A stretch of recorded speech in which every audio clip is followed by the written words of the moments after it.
Well, good morning, Internet. This is Master Bryss, and here we are beginning my second of 3 Robot Wars Let's Plays. So, first thing we have is the basic language selection screen. I'll pick English as to not get a language barrier from the very start. And today I have a special guest commentator in the form of my regular 40k gaming partner, Scape7. Say Yo. hi, Scape. Hey everyone. So, this is Robot Wars Advanced Destruction, the first Robot Wars game of 2 for the Game Boy Advance. And it's advanced. Very advanced. I mean, we have a couple more options than we usually do. So I'm going to first do a quick start to get you used to the sort of general robot gameplay. This is new for me too, folks, so I have absolutely no idea what's coming. So we are the one on the left, and the one on the right is the enemy. I've got no idea. Is that a Blood Angel sickle on the side of it? It kind of looks like it, actually. Yeah, I never noticed that before. This is Plunderbird 4. Alright then. So, we get countdown. Felt like spikes coming up before. That's not good. Oh, they're back from the first game. So, okay, forward and back You like... actually get a proper axe in this game. I know, it's not really an axe, it's a sort of picking claw. Anyway, controls-wise, you forward and back like they did in Metal Mayhem, move you forward and backwards. You seem to have more pushing power in this game than you did in the other one, which is great. Although instead of pressing left and right to turn, you, oh dear, press A and B to turn left and right respectively, which is kind of clunky on the laptop, but at the same time, you can see I have noticeably more control than I did in my Metal Mayhem Let's Play. L and R give you your primary and secondary weapons, and oh, I flipped him. No idea how I did that. Anyway, I'm just going to keep hammering at him and hope that defeats him. Oh, timer's up, so... Ooh. Yay, we won! Alright, so now that we've won, let's get into the robot construction. Yeah. So, as you can see, I've already pre-built a robot because I haven't got a clue how to wipe my save file and I had a 5-minute demo. We'll make a new one just for you guys, though. In fact, let's have Scape build a robot. So, you start by getting a chassis. You have the following options. You have the cylinder, the wedge, the block. Those are your only 3 options, and the only difference is what shape they are and how much they weigh. The block being the heaviest and the cylinder being the lightest. I'll have a cylinder for my one. Alright then. Also, note that you can't ever change your color scheme. So like in Metal Mayhem, you're just stuck with whatever it looks like. So, power source. I want that Iron Man power source. I don't think we're going to find an Iron Man power source. You just have a bunch of boxes that look like they give you some vague indication of power. So, right. What do you want? I suppose we'll go for the big one, the 48 volts. Not, 48? There we go, the dry cell. Alright. Now we need a motor.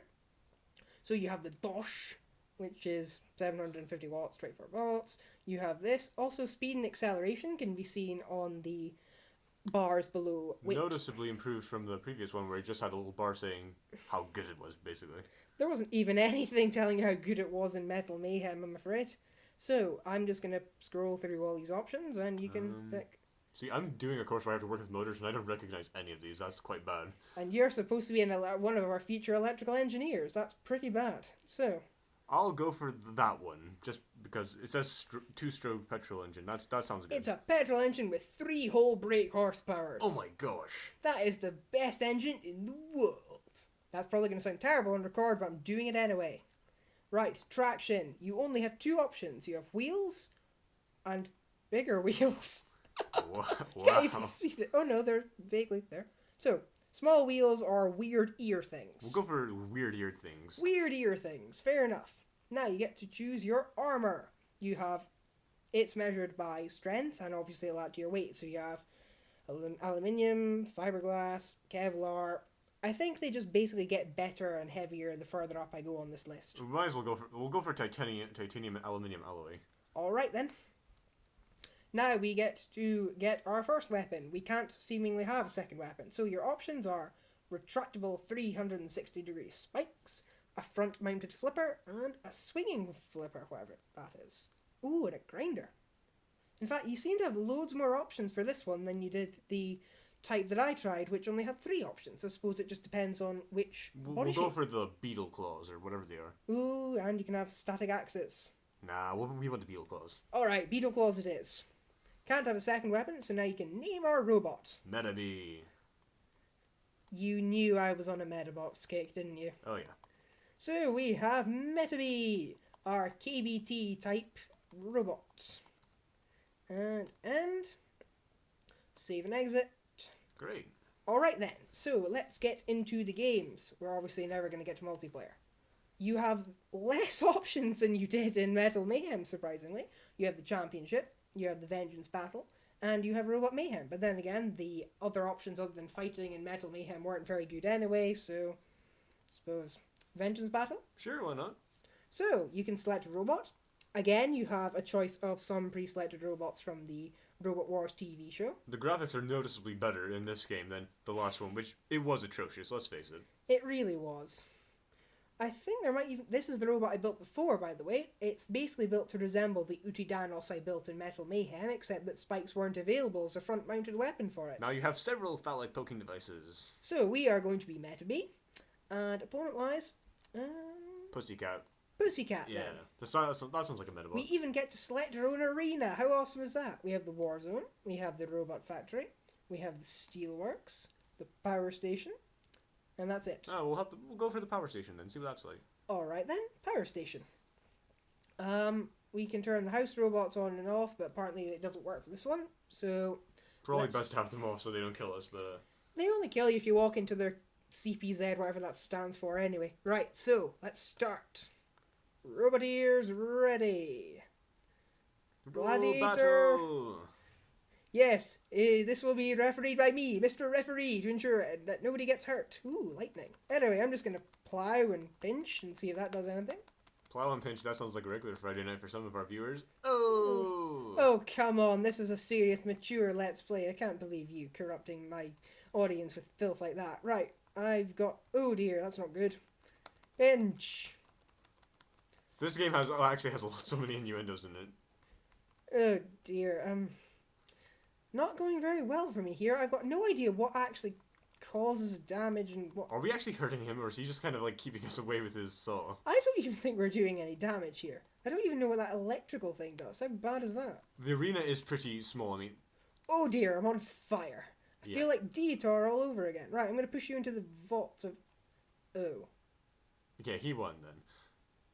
So apparently we don't explode when we die, we just kind of stop being on fire? That doesn't really make much sense. No. Anyway, I just wanted to show you quickly the control setup.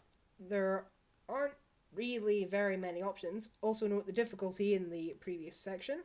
I'm just going to keep it on medial because I feel too experienced to go on to beginner and too scared to try advanced. You have three options. You have this one. You also have this one. And you have this one. None of them are really that different, so I'm just going to stick with that one.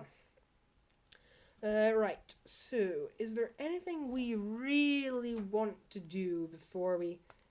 Yeah, let's play Robot Mayhem to round off. Might as well, it's a namesake anyway. So we have to select our robot race, right? Yes. I think we'll go for your one. Let's show off Outidanos, which, if you remember, if you watched last, is classical Greek for good for nothing, which probably still applies here, especially considering that in order to make it look like the Outidanos I had before, oh dear. Okay, that's not a good start. No, it isn't. But in this game, you have all robots, even though it might be important. This guy's just cheating all the time. Yeah, I don't. Oh my gosh, this guy's This is Panic Attack. He's armed with a flipping weapon. And also note that in this game, unlike Metal Mayhem, you can actually be flipped by a flipping weapon. Wow, it's amazing, that. I know. Let's see, is the AI still so stupid that it'll actually fall in the pit? Let's find out. Oh dear, there seem to be more robots. No, it looks like they're... Yes, it is stupid enough to be pushed into it, at least. Also, that... I haven't any clue what that gear thing... Oh dear, it's Chaos 2. And I'm smoking. We've experienced Chaos 2 in the last episode, and it wasn't too nice, was it? Well, episode you mean Let's Play, but... Well, basically. So, okay, this one seems to be smarter and doesn't want to fall into it. No, so we're going to ram into him. Ram! Oh, but he also has a flipping device. Yes, he does, because that's Chaos 2 shtick. This seems to be the best weapon in the game. If anyone even touches you, you can just flip them and... Oh, we have another enter. Oh, I think they might actually not even all be ganging up on me. That's great. Tornado's great also because he can't be flipped, therefore he doesn't have to rely on the silly Shreemech. That self-righting mechanism. Something he didn't need. Yes. Note that even though it's really implausible that I should have a self-righting mechanism, I've still got one for some reason. How is it that we keep, like, dying? I don't even know. I don't even know what that red gear is supposed to represent. Or the... Like, color... it changes colour from blue to red? Oh, see, now it's going green or something. Ooh. So it is. Maybe it's like our life bar or something. Maybe. Okay, that's it. I'm dead. Yeah. And Game over. That's quite ominous. Right then, I don't really think there's much we can do for the rest of this Let's Play, so I think I'm just going to call it a day here. Join us next time, where we will build another robot, just to show off more of the customization functions, and I will attempt the championship and try not to die horribly. So, I will see you then. Say goodbye, Scape. Bye-bye, everyone. So it's goodbye from him, and it's goodbye from me. Signing off.